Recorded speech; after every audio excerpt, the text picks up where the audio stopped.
if the compound interest on a certain sum for 2 years at 12% per annum is इतना, the simple interest on it at 2 साल कह रहा है कि 12% की दर से 2 साल का जो है चक्रवृद्धि ब्याज इतना है, तो साधारण ब्याज क्या होगा। अब सपोज कि हम इसमें देखेंगे कि साधारण ब्याज सपोज ये वाला ले लेते हैं, तो 1200, तो दोनों साल का 1200 और 1200 हुआ।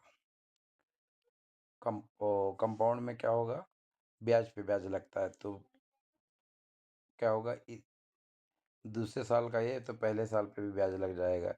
इसका 12% निकाल दो, इसका 12% तो 144 आएगा।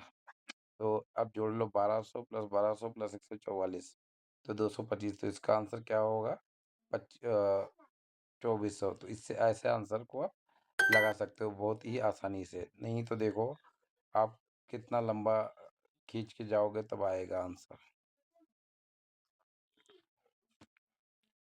अब देखो पढ़ लो इसको क्वेश्चन।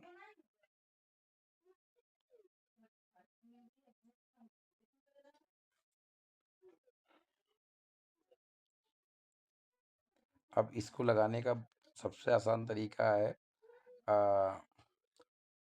तो ये हो गया 2000, ये हो गया 1800, ठीक है।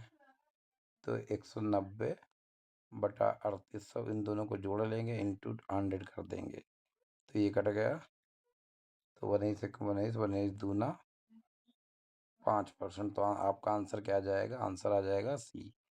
तो सी आंसर आ गया। तो ऐसे आप इसको लगा सकते हो। ए सम ऑफ मनी।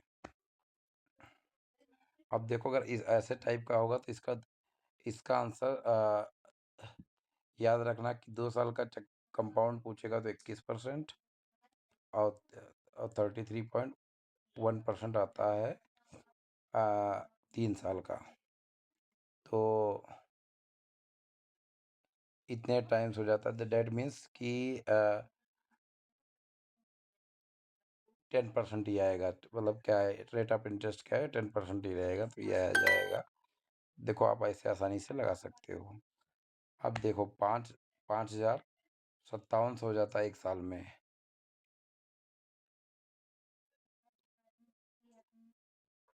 तो 5,5700 हो जाता है 1 साल में, तो 7,000,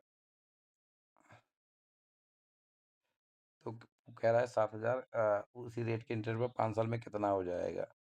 तो क्या हो जाएगा, 700 डिवाइड बाई 5000 इंटू 100, 100 कर लिया, तो 2 जीरो इधर के 2 जीरो इधर के, तो 14% हो जाएगा, ठीक।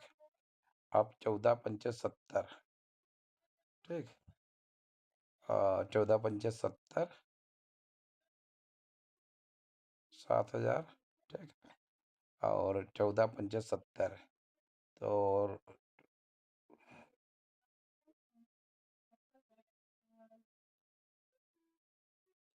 4900 जोड़ दो, 4900 जोड़ दो 7,000 में, तो 11,900 आएगा। तो आंसर क्या हो जाएगा, आपका आंसर बी हो जाएगा। एक्स बोरो सम मनी 8% की रेट पे लेता है और 12% की रेट पे जो है 3 साल में इतना लेता है। तो आप देखो इसका क्या है,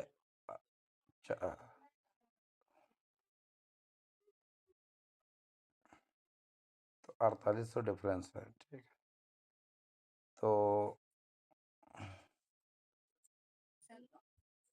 4 3 12, ठीक, 12 चौक 48, ठीक, ये 40,000 आ जाएगा। ऐसे आंसर निकाल सकते।